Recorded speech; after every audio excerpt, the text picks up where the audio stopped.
Welcome back to Second Take. I'm your host, Tomas Kellerman. We had some great weekend action, and we have some great games coming up. I'm your host, Tomas Kellerman. We have sports analyst Emmett McKeague and Michael Pinella, and let's get right into it.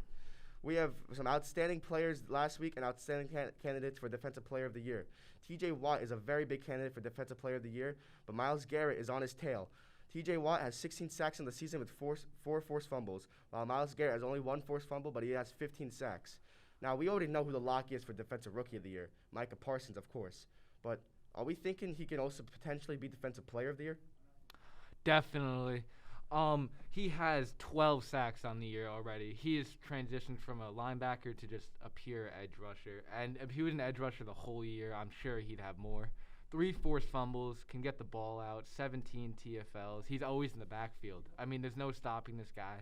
He's by far the best Cowboys defender, and he's going places for sure. I mean, I agree with that statement. I mean, you're watching this guy, and like he's insane. I mean, he's really good, and he already has 3 forced fumbles on the year. I mean, I just think he's like one of the best Cowboys defenders that they have had in a while. Yeah, I can really agree with you. We especially saw that forced fumble against Washington yesterday that let him score to a touchdown. 2 sacks against Washington. A very good game. And the last 6 games Micah Parsons has played, he's had at least a sack. So he's a very big candidate for Defensive Player of the Year. Now let's transition on to the games that we have coming up. Thursday night we got the Chiefs versus the Chargers. What are you guys thinking of that? Chiefs are 9-4, Chargers 8-5. Pretty close game coming up, don't you guys think? Yeah, I mean, I'm really excited to watch this matchup. I think Patrick Mahomes and Justin Herbert are 2 great players. Justin Herbert just coming off of Offensive Rookie of the Year, and Chiefs were just in the Super Bowl. I think these 2 can make a really good playoff run, and I think we can see these 2 teams in the playoffs. Definitely. I mean, division matchup, 2 best teams in division, always going to be close. Justin Herbert, Patrick Mahomes, 2 amazing quarterbacks, 2 just amazing teams in general. But as you said, these teams could definitely end up seeing each other in the playoffs. I mean, I do think the Chiefs take this game because pure momentum, but maybe it'd be different in the playoffs. Always going to be close, divisional matchup. I'm excited to watch this one. I can see what you mean by momentum. They are currently on a 6-game win streak, coming off a 48-9 win against the Raiders. But don't forget, we already knew Justin Herbert was a pretty good quarterback, but you got to look at his arm, especially that throw before halftime against the Giants. Now, that was a nice throw. Anyways, transitioning on to the Cowboys versus Giants. We got a pretty good matchup. It's another rivalry, a very historic rivalry. Cowboys 9-4, Giants 4-9. Now, Giants have had a lot of injuries this year. Leonard Williams is out this week. We got Kadarius Toney out with COVID. Daniel Jones is most likely not going to start again this week. What do you guys think is going to happen with this game? Do you think it's going to be an absolute domination by the Cowboys? I smell an upset brewing. An upset? Ooh. I like that. I think the Giants are going to take the upset here. I mean, they just come off a bad loss against the Chargers, and I really think they're going to be an angry Giants team. I think Joe Judge is going to be really aggressive against these Cowboys, and I think that the Giants are going to take the cake here in this game. As we were saying before, Micah Parsons is going to destroy this Giants offensive line. I mean, the Giants stand 0 chance. They're gonna have missing starters. I mean, they're undermanned. They're not gonna beat the Cowboys. Even fully healthy, they would not beat the Cowboys. I'd say Micah Parsons, 2.5 sacks, lock it in. Cowboys take it easily. Micah Parsons is a really big factor in this game. But if you look at the Giants O-line, they're not the greatest, but they've been holding up pretty well. They only let up 1 sack against the Chargers, against Nick Bosa. And Nick Bosa is a very, very big weapon. So, transitioning on to Jets versus Dolphins. Jets are 3-10, Dolphins are 6-7. Who do you guys think is going to take that one? I think this is going to be a close game. I mean, the Dolphins are doing a little bit better than they have in the past, in the earlier years, and I think they have very good potential. I think the Dolphins, their coach Brian Flores, I think they have really good potential, and I think I see the Dolphins winning this game. I think Jalen Waddle's gonna have a big game. I think Tua's gonna do very well, and I could see them taking the cake here. As much as I'd like to say, I think the Jets are going to win. Squish the fish. We are not going to win. The Jets are going to get destroyed by the Dolphins. I'm sure Tua will go off on this Jets' horrible defense. Maybe the worst in the league, I think we can say. They lost last time they played at home for the Jets, so I don't see it being any different. I mean, I honestly see it being worse for the Jets going to Miami and losing that game. Yeah, I agree with you on that one. I think Miami will most likely crush the Jets on this. Their offense has been decent, but their defense is non-existent. The only player I could really list off the top of my head against the Jets defense is Quinnen Williams, and he's been a pretty big factor. But obviously, 3-10, not enough of a factor. But speaking of back to what you said about Jalen Waddle, who are we thinking is the better prospect after the 2021 draft? Are we thinking Elijah Moore or Jalen Waddle? This is very close. I mean, I think Jalen Waddle has a better stats with 849 yards, 4 TDs, and 86 receptions, while Elijah Moore has 538 yards, 5 TDs, 43 receptions. But I still think they can definitely be a very good receiver in this league for years to come. I think Elijah Moore is going to run away with this one because he has missed many games with injuries, and his stats do look good for the amount of games he's played. 5 touchdowns. He's been fine in the red zone the last couple weeks. Since week 9, he's had a touchdown in every game he's played in. I mean, he's been going off lately. I don't see a way he is not better than Jalen Waddle. Yeah.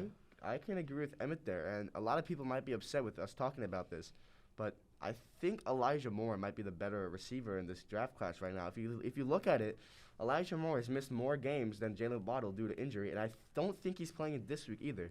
And Elijah Moore is catching up. He has exactly half the receptions Jalen Waddle does, and he's only off by like 300 yards. And he has more touchdowns than Jalen Waddle. Now again, Tua is the Dolphins quarterback, and he's not bad, but we all know Tua doesn't like to go deep. Zach Wilson can find his weapons more than Tua can. Well, Zach Wilson also started off on the year a little bit shaky, I think, and I think Zach Wilson's finding his groove a little bit. He has 2 Rookie of the Week this year, so I think he's finding his groove, and I think Elijah Moore, when he starts getting healthy, when he starts playing more consistent, I think he's going to get some more yards. Yeah, I mean, although I do feel bad for Zach Wilson, as last week I think everyone on his offense was injured. He Corey Davis never really had the offensive line, but he's just his throws. I mean, have you guys seen him? They're terrible. Like, some throws are just wide open. He'll spike it 5 yards before the ball can even get to him. But then some throws he looks like, wow, this kid's gonna be great. I mean, it's inconsistency. Maybe he can clean it up next year, but right now it's not looking too good for him. All right, let's transition to Sunday night's game. Big game of the week. 2 big rivals again. Bucs versus Saints. Bucs 10-3, leading their division, but Saints are 6-7. They're getting there. It looks like they're in the playoff hunt right now. We got Tom Brady versus, who is it now? Taysom Hill. It's getting confusing now with all these injuries. It is I know. Taysom Hill. It was first Trevor Siemian, and now it's Taysom Hill. You said, and yeah, I think the Saints might have potential. They almost came back against the Bills. They were getting there. Yes. That was Thanksgiving, though. Yes. That was a while ago.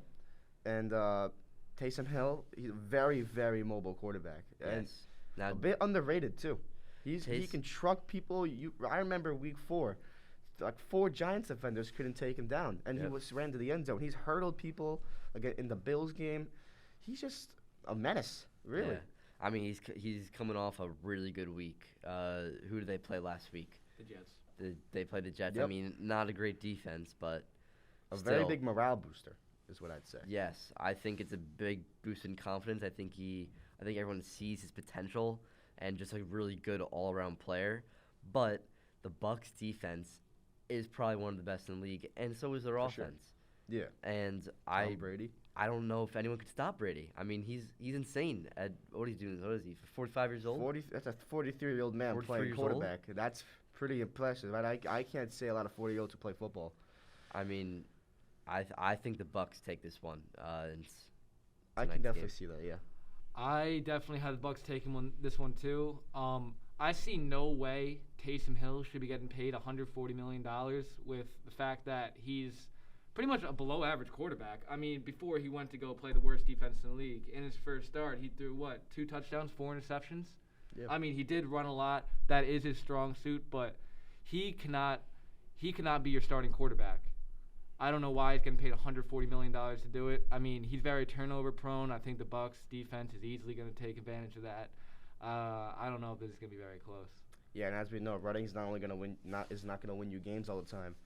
Running is you gotta be able to pass the ball deep. As we know, he's known for throwing interceptions. He's thrown an interception against the Giants, and the Giants have not been too good. But so yeah, we're thinking Bucs taking this one. I say Definitely. Bucs. All right. Well, before we go off to the playoff picture, let's transition back to some of the awards. Speaking of Tom Brady, we're talking about the MVP race. You think he might win it? I mean, he's looking really good. 378 completions, 68.2%. I mean, he's doing insane right now. 4,134 yards, 36 TDs. He does have 10 interceptions, which is a little bit of a lot, but it's not bad. Also, he's 43 years old. I mean, That's very true. who else is doing this? The only other guy I can think of that's almost that old is Whiteworth on the Rams, who's a O lineman. Yeah. But Tom Brady's his stats are crazy for his age, and I think he's one of the greatest football players Oh, yeah, of all for time. sure. Obviously. We have one candidate though, who is starting to sneak up on Tom Brady, and he's actually won the MVP last year. Aaron Rodgers. He has 276 completions, 67.3 completion rate for 3,219 yards, and he has 27 touchdowns. But the nicest factor about of these stats, only 4 interceptions. Yeah. A much better ratio than Tom Brady's 36 to 10. That was Aaron Rodgers' strong suit last year. He did not have a lot of interceptions last year, and which is why he probably won the MVP. Aaron Rodgers plays very well turnover-free football. I mean, 4 interceptions. Are you kidding me? I do think Tom Brady is starting to run away with this award. I feel bad for Kyler Murray, who looked like the favorite midseason, got injured. Nothing you could do about that. But Tom Brady, it's just his yards, touchdowns, completion percentage, all better than Aaron Rodgers. I know Aaron Rodgers has missed a game, but I think Tom Brady is really starting to run away with this award, and I think he'll be taking home the 2021-2022 MVP. All right, before we transition to who we think might win the Super Bowl and who might go into the playoffs, let's talk about offensive awards. First off, Offensive Rookie of the Year. Are we thinking Mac Jones is just locked up, or do we think Jamar Chase can make a comeback? I mean, Jamar Chase is having a very good year for a wide receiver. I mean, look at Justin Jefferson last year. He had an insane year and didn't even win it. Justin Herbert still won it. But I think Mac Jones is probably going to win the Offensive Rookie of the Year. I mean, Bill Belichick is just an amazing coach, and I think he's coached him really well. I think Mac Jones can take this team pretty far in the playoffs. I mean, I won't be surprised if they make it to the AFC Championship. I mean, I could definitely see them winning that. Mac Jones has played phenomenal this year. We all know this. But I do think Jamar Chase is going to run home with Offensive Rookie of the Year because he's already in his first year, not even a finished season, over 1,000 yards and 10 touchdowns. That's already an amazing season for a wide receiver that's played all the games. But the fact that he has that through week 13? Yep. Through week 13 is incredible. Plus, Mac Jones, he does have good stats, but the 8 interceptions is a little bit concerning. Killer. I mean, he has turned the ball over a little bit, but he's picked it up over the last couple of weeks, really. He's been playing some great football, and that's why the Patriots have been hit their groove. Najee Harris, I feel like, has fallen off the chances of getting Rookie of the Year, or Offensive Rookie of the Year, I'm sorry. But he has been playing phenomenal this season. Mm-hmm. Yeah, I can agree with you guys. If you look at Mac Jones' stats again, 8 interceptions for 16 touchdowns. That's 2 touchdowns, and then every 2 touchdowns, 1 interception. That's not too beautiful. The TD interception rate is not that good right there. Yeah, I think I'm gonna go with Jamar Chase on this one. 10 touchdowns for 60 receptions. You're telling me every 6 catches is a touchdown for a rookie over 1,000 yards? I'm definitely going Jamar Chase for this Offensive Rookie of the Year. I mean, I can see why you're saying that. Obviously, Jamar Chase is great, but I really think that in these next couple of weeks that the Patriots with Bill Belichick and Mac Jones are really going to solidify their spot in the playoffs, and I think they're going to do well. And I think Mac Jones is going to throw some more TDs, and I think he's going to take the. Especially with their comeback now, Patriots Yep. are the first to do the playoffs. I think he's going to take the offensive rookie of the year. Offensive player of the year, what are we thinking? Jonathan Taylor's looking like a big candidate for that one. Yes, I mean, Jonathan Taylor has how many yards does he have right now? He has a lot. Crazy of yards. amount. Almost 2,000. Oh, yep, almost 2,000. I mean, if he doesn't win, Offensive Player of the Year, I think the next person would be Devontae Adams, maybe. Devontae Adams has had a pretty good year too. Devontae Adams is very Playing good, great. but I don't see how you can't give it to Jonathan Taylor. Jonathan I mean, Taylor is he's crazy, yeah. He's the Colts' best player. He's helping out the most. So many touchdowns, and I mean, what else? Oh, I mean, although I wouldn't say he's the Colts' best player, he's definitely up there. I mean, people have thought that it would be like a little bit of a committee this year with having Marlon Mack and Naheem Hines, but it's just been Jonathan Taylor. He's been pounding the football, tons of yards, had a 5-touchdown game to lead them against the Bills. I mean, that's just incredible. I don't think you can give it to anyone else other than these guys. Yeah, especially with that O-line they have. Quentin Nelson inside. Yeah, Jonathan Taylor is going to keep having some crazy runs and some crazy amount of touchdowns, especially that 5-touchdown game he had. Now, anyways, let's transition to what everyone's been waiting for, playoff picture and the Super Bowl. Right now, we got the Patriots in the first seed for the AFC, and for NFC, we got Packers who are 10-3. Who are we thinking is going to prevail? You got it, Mike? I can see the Chiefs and the Patriots being the first two spots for the AFC. For the NFC, I can see Bucs Packers again. I mean, the Cardinals are doing pretty good, 10-3. Did just lose to the Rams. Rams are a very great team. Don't get me wrong, but I think the Cardinals are a bit on the decline right now. I mean, DeAndre Hopkins is not performing as he was really last year and the years before, and I can definitely see the Bucs and Packers on top there. I do like that prediction, but I do think the Cardinals are going to be back on the uprise after Kyler Murray's come back. DeAndre Hopkins has been battling through injury all year, but he's been getting healthier by the weeks have been going. I really only think the two AFC contenders with a shot would be the Chiefs and the Patriots, but I'm going to go with the Chiefs-Cardinals for the Super Bowl this year. Chiefs-Cardinals. Yep. All right. Well, are we thinking the Cowboys can get out of their slump in the playoffs? No. I mean, I do think they can win a game for sure. But after that first round, they're probably going to have to go against the Bucs or the Packers. And I don't think they're as good as those guys. I mean, I think they'll keep it close. As you've seen, the Cowboys played the Bucs closely in the first game. But playoff is just a different animal. And Tom Brady and Aaron Rodgers, they're killers. Yeah. I mean, it is the Cowboys. Sorry to say this, George, but they're the most mid team. But I don't see the Cowboys winning a playoff game. But I'm gonna say for my Super Bowl prediction, I think I'm gonna say Bucs Patriots. Bucs Patriots. I think That'd be cool. I think a little bit of Tom revenge. Brady versus Bill Belichick action. I think that would be crazy. I think that would have so many viewers, even more than the Super Bowl, from the past years. And I think that it would be a fun game to watch. If Like that to find. happens, they should definitely make a movie out of that. Definitely. Yeah. Documentary or something. My prediction for the Super Bowl, I'm going to say it's going to be Packers and Patriots. Ooh.